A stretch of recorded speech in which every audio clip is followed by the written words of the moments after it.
মালপত্র নিয়ে দরজা ভাঙ্গে বাইর হওয়ার অবস্থার একটা দশা এখানে দেখা দিতে পারে। আমি এই মামলাটা হওয়ার পরে সরকারপন্থী বড় বড় আইনজীবীর সঙ্গে দেখা করেছি। দেখা করে আমি জিজ্ঞেস করেছি, আপনি কি জানেন এই মামলা হয়েছে? কয় না, আমাদেরকে কেউ তো কনসাল্ট করেনি। আরেকজনকে জিজ্ঞাসা করলাম, এটার সঙ্গে কি আপনি আছেন? বলে না, আমাদেরকে তো কেউ বলে নাই। যে তাহলে এই মামলা করলো কে? মামলাটা ডিজাইন হয়েছে কোথা থেকে? কে কোর্টে নিয়ে যাচ্ছে এই বিষয়গুলো? কয় যারা করছে তাদের সাথে গিয়ে যোগাযোগ করেন। আমি 100% শিওর সরকারের মধ্যে এই ধরনের মামলা মোকদ্দমা কেন্দ্রিক জুলাই সনদকে ঝুলিয়ে দেওয়ার ব্যাপারে এক ধরনের কোঅপারেশন এবং কোঅর্ডিনেশনের অভাব আছে। বিশেষ কোয়ার্টার বিশেষভাবে এই জুলাই সনদ বাস্তবায়নের ক্ষেত্রে সঠিক পথ অবলম্বন করা হোক, এটা না চেয়ে কারো কারো ব্যক্তিগত খায়েশ কিংবা চিন্তা ভাবনার বহিঃপ্রকাশ আধিপত্যবাদের মতো আমাদের উপর চাপিয়ে দেওয়ার এক ধরনের বাস্তব নমুনা দেখা যাচ্ছে। তো আমি অনুরোধ করব, আমাদের সকলের দায়িত্ব হবে পার্লামেন্টের ভিতরে এবং বাইরে। এখনই মনে হয় সরকার দলীয় পার্লামেন্টারিয়ানরা, বিরোধী দলীয় পার্লামেন্টারিয়ানরা পার্লামেন্টে বসে মিটিং করছেন।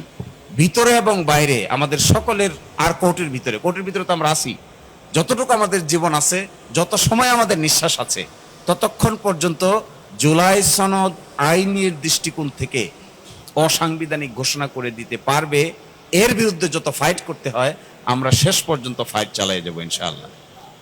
আর এর বাইরে এখানে যারা নেতৃবৃন্দ আছেন, বড় বড় রাজনৈতিক দল এবং বাংলাদেশের বড় বড় উলামায়ে কেরাম, তাদের প্রতি আমার অনুরোধ থাকবে, এনসিপি এখানে মনে হয় আসে নাই, সকলে মিলে এই জিনিসটাতে কখনোই ছাড় দেওয়া ঠিক হবে না।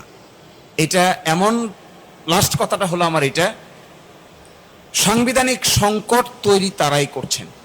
আচ্ছা বলেন, গণভোট যে অনুচ্ছেদে আছে, একই অনুচ্ছেদে একই দিনে জাতীয় সংসদ নির্বাচন অনুষ্ঠিত হবে, এই কথা বলা আছে। তো গণভোট অস্বীকার করলে জাতীয় সংসদের নির্বাচনের কি হবে?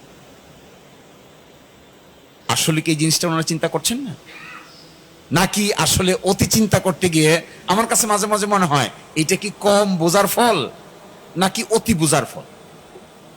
এই দুইটার মাঝখানে উত্তরটা এরকম আসে যে মনে হয় এটা সম্মিলিত কোনো বুঝ জ্ঞানের ফল না। যদি সম্মিলিত কোনো বুঝ জ্ঞান হইতো, কনসালটেশন হইতো, আলোচনা হইতো, থ্রেড বেড ডিসকাশন হইতো, তাহলে অন্তত এই ধরনের পদক্ষেপ নিতে পারার কথা নয়। তো এই জন্য আমাদের সকলের দায়িত্ব হবে এই জুলাই সনদ বাস্তবায়নের জন্য সাংবিধানিক যে সমস্ত বাধা নিষেধ আছে, এই বাধা নিষেধকে ওনারা যেভাবে ব্যাখ্যা করছেন, এই ব্যাখ্যা থেকে বেরিয়ে আসতে হবে। এটা সঠিক ব্যাখ্যা না। আমরা তো এখানে দেখতে পাচ্ছি অনেকেই ঐক্যমত্য কমিশনে ছিলেন। যেদিন গণভোটের সিদ্ধান্ত হয় সেদিন সকলে খুশি হয়ে একসাথে উঠেছে, কোলাকুলি করে একসাথে উঠেছে, এবং সেই দিনটা ছিল সবচাইতে আনন্দের দিন।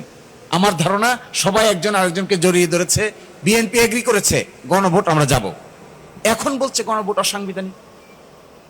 হায় হায়। এবং ওইটা টেলিভিশনে রেকর্ড